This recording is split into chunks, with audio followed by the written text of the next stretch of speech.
Bienvenidos a los coloquios de iSanidad. Yo soy Luis de Aro y hoy vamos a hablar del tratamiento del dolor con ibuprofeno y codeína. Para ello contamos con tres personas que tienen mucho conocimiento. Por un lado con el doctor Pedro Ibor, que es médico de familia, vicepresidente de SEMDOR y coordinador del grupo de trabajo de dolor de Semergen. Buenas tardes, Pedro. Tenemos también al doctor José Manuel Hernández, que es traumatólogo en el Hospital 12 de Octubre de Madrid, es especialista en medicina deportiva y además también trabaja en la Escuela Deportiva del Atlético de Madrid. Y por último, y no menos importante, tenemos a la doctora Arali Chacón, que es especialista en otorrinolaringología en el Hospital Fundación Jiménez Díaz. Muy buenas a los tres, muchas gracias por estar aquí con nosotros. Y lo primero de todo que quería preguntaros es ¿cuáles son los principales retos que en la situación actual de pandemia plantea el tratamiento del dolor? Si queréis empezamos por el doctor Ibor, Pedro. Gracias, Luis. Pues en primer lugar quería agradecer a iSanidad que haya tenido la diferencia de contar conmigo y contar con las organizaciones tanto de SEMDOR como de Semergen para este coloquio que creo que puede ser muy interesante. Gracias y encarecidamente a Luis, fundamentalmente, que es gran amigo. Bueno, pues, ¿qué es lo principal que está pasando en la pandemia con el dolor? ¿Cuál es el primer reto? Bueno, pues el primer reto creo que ha sido que no se abandonen los tratamientos del dolor. Porque bien es verdad que el paciente del COVID ha tenido una sintomatología en principio aguda y entre el cuadro agudo respiratorio fundamentalmente, con otra serie de patologías y con otra serie de sintomatología, pero ha sido el mayor desencadenante, pues el primer reto que hemos tenido es que los pacientes no abandonaran el tratamiento del dolor y que pacientes que tuvieran un dolor fueran bien tratados. O sea que el primer reto es la falta de atención o no perder la atención del paciente que tenía dolor. Ha sido, creo yo, lo principal. Y en segundo lugar, va a venir ahora la segunda parte de la pandemia que está viniendo, que son las secuelas del paciente con COVID, que aquí sí que van a haber pacientes, ya estamos viendo que como secuela sí que hay alteraciones que van a provocar o están provocando ya dolor, sobre todo en algún dolor de tipo osteoarticular o de tipo neuromuscular, que va a tener que ser bien abordado. Con lo cual, creo, Luis, que las dos cosas son lo que nos ha pasado en la pandemia, por favor, que hemos abandonado un poco o es un reto el no abandonar al paciente con dolor. Arali, en tu especialidad, en la parte de otorrino, es un poco misma visión. Muy bien, gracias primero por la invitación, por la asistencia a este coloquio. Es muy importante y uno de los principales retos en el tratamiento del dolor durante esta pandemia es primero identificar el dolor como un síntoma de alarma, ¿no? No olvidarnos que el dolor es una de las manifestaciones iniciales de una serie de patologías que son realmente importantes, ¿no? Y al margen de los pacientes COVID, es decir, no todo es COVID, ¿verdad? Y lo urgente no deja de ser urgente y lo prioritario no deja de ser prioritario. Con lo cual, los pacientes que presentan o debutan con un cuadro doloroso, pues deben recibir la asistencia sanitaria correspondiente, ¿no? A nivel del área ORL, otorrinolaringológica, el dolor puede ser la manifestación inicial de un tumor, de un cáncer, ¿no? Los pacientes COVID también pueden tener este tipo de sintomatología. Quiero decir, pueden haber situaciones sincrónicas, ¿no? Entonces, la odinofagia, el dolor importante a nivel faringio, los dolores irradiados a los oídos, es decir, nos tiene que llamar la atención y no debemos dejar a estos pacientes. Por lo tanto, es importante que se habiliten, y eso también es un reto, ¿no? Unos circuitos de asistencia sanitaria oportuna y segura, que sea segura tanto para los pacientes como para el personal asistencial, ¿no? Como pues ya lo había comentado el doctor Ibor, lo importante es no descuidar el tratamiento del dolor al margen de la sintomatología que pueda presentar un paciente COVID, ¿no? Doctor Hernández, desde la punto de vista de traumatología y de medicina deportiva. Buenas tardes. Bueno, agradecer la participación, la invitación a participar aquí. Hombre, yo el dolor no es una manifestación principal o princeps como sintomatología del COVID. En ese sentido, dice, ¿qué tiene que ver el COVID con el dolor? Pues no es un síntoma inmediato. Estoy con el doctor Pedro Olivor, que lo importante es que el dolor es un acompañante de una manifestación de cantidad de enfermedades que muchas veces o se dejan de tratar, que eso sí lo he visto yo en pacientes traumatológicos, que están tomando una medicación y que, bueno, pues por el COVID, por montones de situaciones, abandonan el tratamiento. En ese sentido sí tiene que ver con la pandemia. Y luego también, tampoco he visto en muchos casos que dentro de las secuelas del COVID haya dolor osteoarticular. Yo, por lo menos en mi experiencia, me he encontrado más con síntomas más que de dolor de cansancio, de agotamiento, no el dolor típico. Y luego lo que sí me estoy encontrando es que, como hemos centrado toda la atención en los tratamientos para el COVID, hemos dejado pasar muchas veces pues, casos concretos. Un ejemplo, el día de la nevada famosa, en urgencias en el hospital, tuvimos tal cantidad de fracturas, de las cuales en un momento determinado había más de 60 quirúrgicas, que no dábamos abasto. ¿Qué se hizo? Intentar hacer el mejor tratamiento conservador, sabiendo que a veces vas a tener que tratar las secuelas. Ese impedimento de haber podido tratar adecuadamente en un momento determinado, porque además el hospital estaba bloqueado por la situación. Entonces, esa dificultad para tratar en un momento determinado, pues sí puede dar pie a que no tratemos de forma adecuada. Y cuando hablamos de las distintas formas de tratar el dolor, ¿qué ventajas puede tener, como decíamos al principio, la prescripción de una combinación como ibuprofeno y codeína para los pacientes que sufren el dolor? Empezamos ahora por el doctor Hernández, si parece. Bueno, el ibuprofeno y la codeína a mí me parece una asociación muy adecuada. Yo tengo experiencia con asociaciones parecidas de un antiinflamatorio y un analgésico. Existe en el mercado, no está concretamente, pero sí, antiinflamatorio y analgésico, y la experiencia es muy buena, en el sentido de que con menos dosis de ambos medicamentos el efecto se potencia mucho más que por separado cada uno. Entonces, el ibuprofeno es un antiinflamatorio de efecto contrastado y que usamos muchísimo, y la codeína es un analgésico opiáceo que también tiene un efecto analgésico importante. Entonces, yo lo veo como una asociación muy adecuada. Doctor Ibor. El sonido, estás mutado.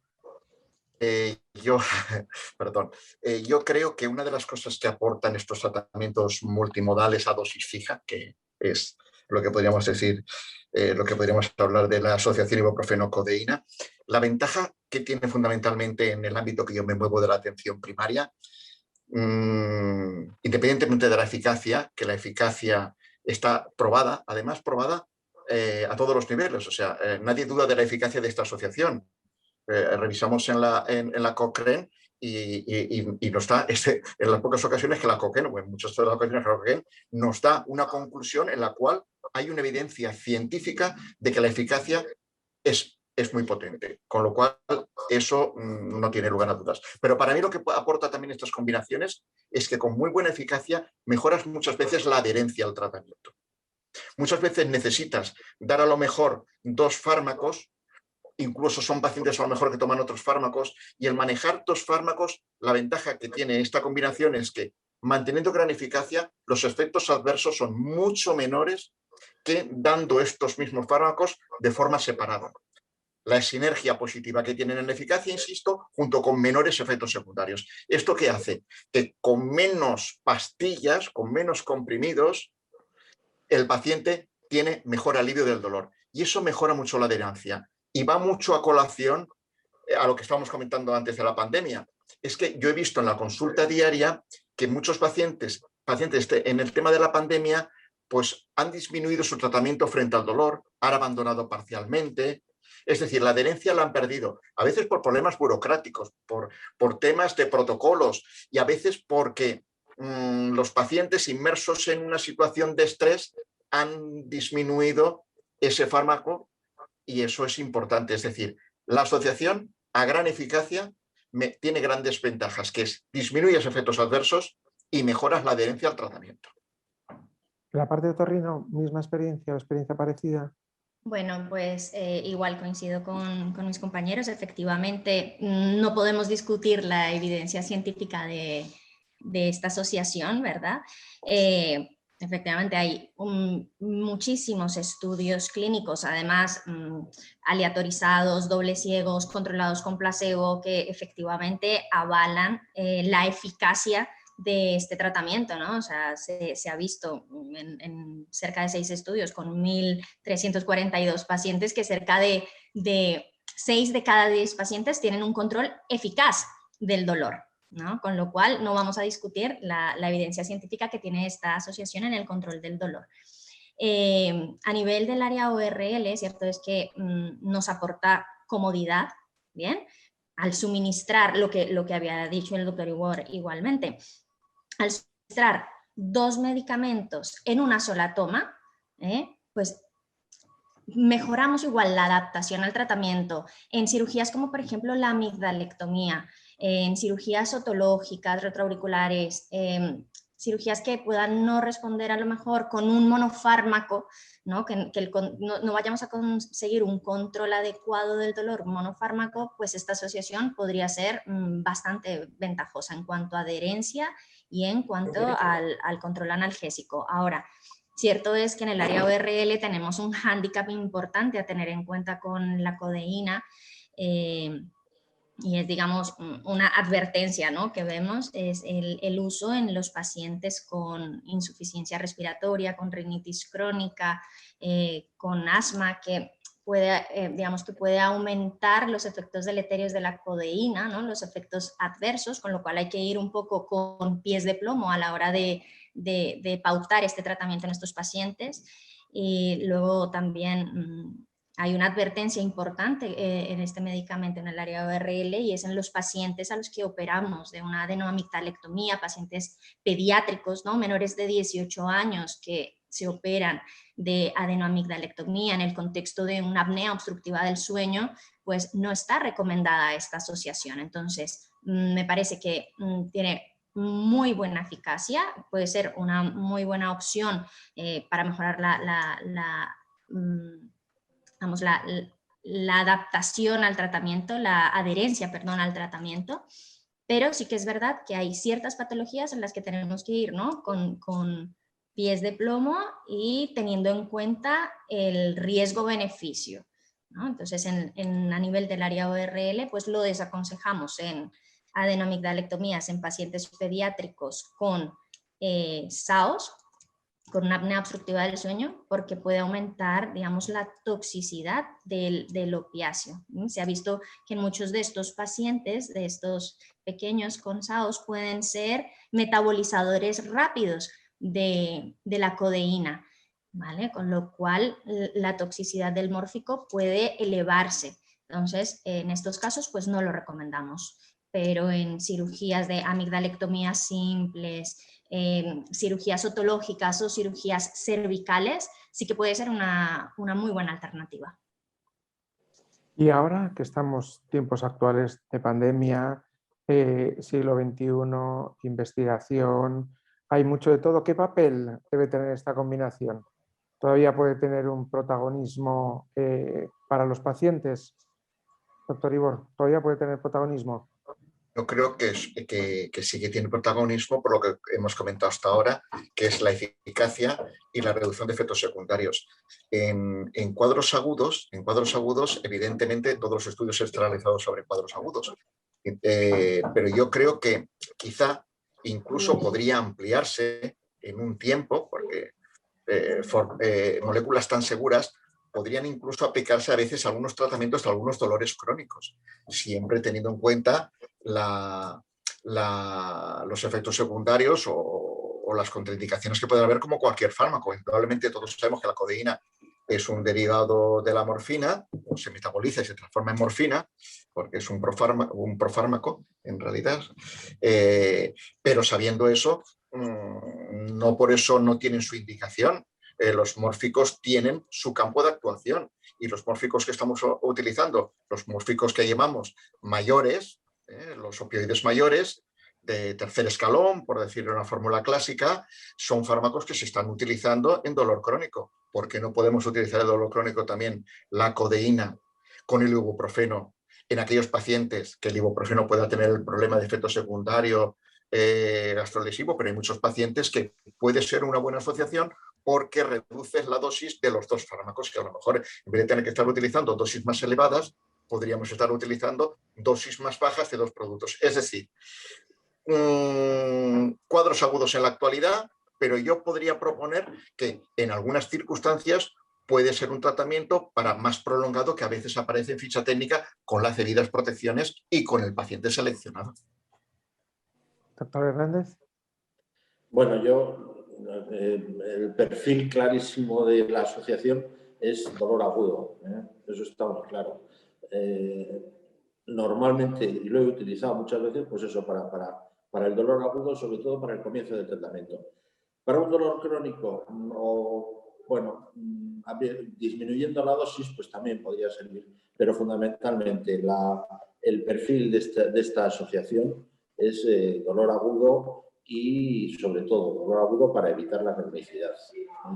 Es la indicación que le veo. Arali, lo mismo.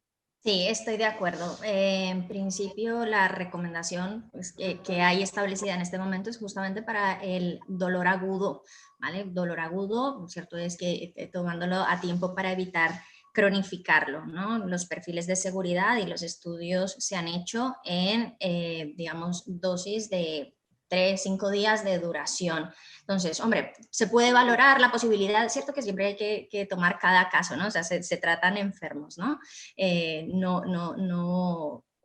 No patologías como tal, ¿no? Sino enfermos. Entonces tenemos que ver cada caso y valorar, ¿no? El riesgo-beneficio de utilizar esta medicación en un medio o largo plazo a nivel de dolor crónico, pero nosotros personalmente pues lo usamos en dolores agudos, sobre todo para posquirúrgicos. ¿Y cómo debe tratarse el dolor desde el inicio para evitar que se cronifique? Yo sé que el doctor Ibor tiene mucha experiencia en esto, le dejo para el final precisamente por eso, ¿no? Para que complemente porque va a decir muchas cosas que los demás... Sí. Doctor Hernández, sí, José Manuel. Bueno, para evitar la cronicidad, en la urgencia estamos muy acostumbrados pues, al dolor agudo de la fractura. Te viene la fractura, ¿qué haces? Pues el chute de un analgésico potente y un antiinflamatorio en ese momento para quitar el dolor o amortiguarlo todo lo que puedas. Y para eso sí se están utilizando esta asociación o otras asociaciones. También utilizamos unos cócteles también junto con los anestesistas en los cuales asociamos siempre analgésico y antiinflamatorio a dosis incluso un poco más altas y los analgésicos la mayoría de las veces opiáceos. Entonces, para la fractura, para evitar luego posteriormente después de la cirugía o para los pacientes ya un poco más de características artríticas, artrósicas, lo mismo. Yo soy partidario, sobre todo suelen ser personas mayores, de un tratamiento de pocos 3, 4, 5 días de choque y luego un tratamiento de mantenimiento analgésico. Eso es como mejor se puede evitar la cronicidad, por lo menos en mi especialidad. Arali, doctora Chacón. Bueno, Vamos a ver, si tenemos en cuenta que el dolor es una experiencia emocional desagradable, haya o no lesión tisular, ¿no? Al margen de que haya o no lesión tisular, eso nos habla de una subjetividad en la percepción del dolor, ¿no? Entonces es muy importante individualizar cada caso, ¿no? Y valorar las particularidades de cada paciente, ¿no? Las comorbilidades que tiene, las características del dolor, la intensidad del dolor, ¿no? Cuál es la cualidad y la calidad de ese dolor, para saber, digamos, cómo tenemos que abordarlo, ¿no? No todos los dolores se pueden tratar de entrada de la misma forma. Tenemos que saber cuál es la intensidad del dolor, cuál es la causa del dolor. De acuerdo que en nuestra experiencia, sobre todo en los pacientes postquirúrgicos, utilizamos un tratamiento antiinflamatorio asociado a un tratamiento analgésico, ¿no? Ibuprofeno como monofármaco, paracetamol, tramadol, incluso puedes poner también un opiáceo, pero lo dicho, este tipo de asociaciones pues nos pueden favorecer a nivel de menos tomas, ¿no? Por cada, digamos, franja horaria, ¿no? Si puedo tomarme un comprimido en vez de tomarme 2, pues será muchísimo más cómodo, pero es verdad que nosotros utilizamos antiinflamatorios y analgésicos asociados, y es importante evaluar la escala del dolor que tenga el paciente. Vale. Bueno, doctor Ibor, porque además ahora cuando se hable de cómo evitar la cronicidad del dolor, a mí también me gustaría que explicara un poquito el valor que puede tener la multidisciplinaridad en este aspecto, porque es un tema que, bueno, que conoce bien, que lo trata mucho, ¿no? Tiene de nuevo el problema del micrófono. Ahí estamos. Muy bien, bueno, pues primero que nada, antes de decir lo que tendríamos que hacer, cómo hay que tratar el dolor desde el inicio, tendríamos que decir que si no lo tratamos bien desde el inicio, ¿qué puede pasar? Bueno, el problema es que si no tratamos bien desde el inicio un dolor agudo, corremos el riesgo de que se cronifique. La cronificación del dolor por una sensibilización del sistema analgésico, tanto periférica como pueda ser central. Hay una serie de mecanismos que ya se han estudiado, ya están estudiados por los investigadores, y se ha visto que un estímulo agudo, potente, si no está bien tratado, tiende a cronificarse una vez haya desaparecido el daño. Claro, eso es una cosa que tenemos que ser todos muy sensibles, porque nosotros en la atención primaria, yo ahora veo muchas veces, he visto recientemente o en los últimos tiempos que hay personas que pues un dolor de posquirúrgico, como una simple cicatriz dolorosa, pues a lo mejor no se abordó en su momento el tratamiento correctamente, cuando se tenía. Y el hombre, la persona, pues a nivel abdominal tiene una cicatriz y tiene un dolor ahí, le hacen ecografías para ver si tiene un daño interno o si se quedó algún cuerpo extraño. O sea, vas viendo muchas opciones y dices, bueno, pero si es que a lo mejor es la propia cicatriz y seguramente no se abordó bien el dolor postquirúrgico, que eso es un mundo, el dolor postquirúrgico. Pero al final lo que queremos decir es que si no tratamos bien el dolor, inicialmente el dolor agudo, que puede ser un dolor corto en el espacio, no se aborda correctamente, corremos tener un dolor crónico. Eso es la importancia que tiene. Y voy a poner un ejemplo que vemos en primaria. Yo veo menos dolores en la actualidad posherpéticos. ¿Por qué? Porque se trata mejor el herpes zóster. Ya no con tratamiento antivírico dirigido con los productos que hay, sino que en muchos protocolos, por ejemplo en mi hospital, hay un protocolo que se inicia al mismo tiempo del tratamiento etiológico contra el herpes, un tratamiento analgésico con pregabalina o gabapentina, amitriptilina, con algo similar, con productos específicos para el dolor neuropático. Y luego eso ves que no aparece esa secuela tan temida que era hasta ahora, que eran los dolores posherpéticos, que es uno de los dolores, el dolor neuropático es de los más desagradables que se pueden tener, entre otras cosas porque es nocturno, y eso, que no duermas, es un problema. Es decir, muy importante. ¿Qué podemos hacer? Que sería la pregunta, una vez situado esto. Yo creo que es tratarlo bien. Tratar bien el dolor inicialmente. Se ha comentado aquí, ya lo hemos comentado. ¿Y cómo se trata bien? Viendo qué tipo de dolor tienes para dar el fármaco correcto. Si es un dolor neuropático, no te empeñes en dar un tratamiento que no va a ser efectivo. Acabo de poner el ejemplo del herpes. Sí, yo te puedo dar un tratamiento que te puede dejar groggy, por decirlo de alguna forma, que te puede poner efectos secundarios de somnolencia y tal, y parece que te quite el dolor, pero el tratamiento de elección en un dolor neuropático no es el paracetamol, ni es el metamizol, ni es un opioide, son otros fármacos. Es decir, tenemos que elegir bien el fármaco que vamos a utilizar, viendo qué tipo de dolor tenemos, en el dolor agudo, y luego las dosis adecuadas, porque en el dolor hay que utilizar las dosis adecuadas. Un ejemplo lo tenemos en la asociación que estamos viendo. O sea, la dosis de la codeína es analgésica en torno a 30 miligramos. Si tú das dosis más bajas, pues estás dando un fármaco con bajo efecto analgésico. Bueno, pues, ¿y eso para qué servirá? Por eso en este caso la dosis combinada de dosis, como había dicho antes, fija, es muy buena, porque no tienes el riesgo de equivocarte en dar infradosis, que es muy frecuente en el dolor. En el dolor tenemos uno de los problemas príncipes, es que a veces se hace infratratamientos, mucho infratratamientos. Utilizamos las moléculas adecuadas, pero tenemos a veces un poco de miedo o de respeto a no utilizar dosis adecuadas. Y ejemplo, vuelvo a poner el del dolor neuropático, que hay que utilizar las dosis adecuadas. Y por eso cito otra vez el tema de la codeína, que las dosis efectivas son de 30 miligramos. Pues voy a dar menos para ver si va bien, ¿no? Tienes que utilizar la dosis adecuada. Como resumen, el dolor inicial hay que tratarlo bien, fármaco adecuado, dosis adecuada. Muy bien. Y una cosa que está muy dirigida a los tres, pero con la vista puesta en el paciente, ¿no? ¿De qué forma perjudica el dolor la calidad de vida de los pacientes, ¿no? Los tres veis pacientes y tenéis experiencia vista de cómo perjudica el dolor a la calidad de vida de vuestros pacientes. Cualquiera puede empezar, el que queráis, ¿no? José. Bueno, yo paso mucha consulta y el principal motivo de que manden a un paciente, que lo mandan a los médicos de primaria, es el dolor, es la principal causa.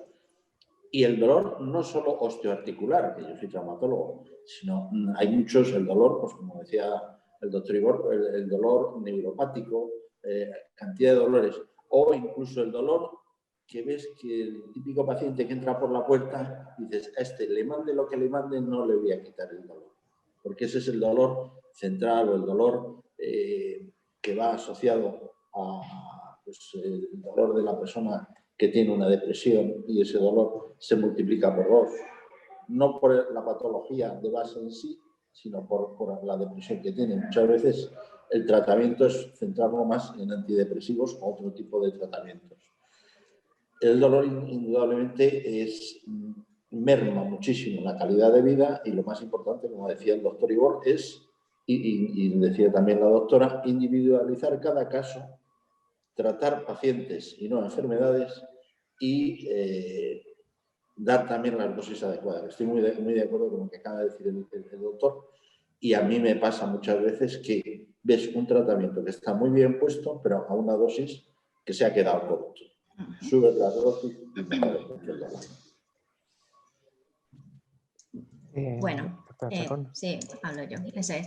Bueno, pues desde luego el dolor tiene importantes implicaciones en la calidad de vida en los pacientes, y hay un montón de estudios al respecto, ¿no? Impacta negativamente en la independencia funcional, en la limitación de la movilidad, limitación en la realización de actividad física.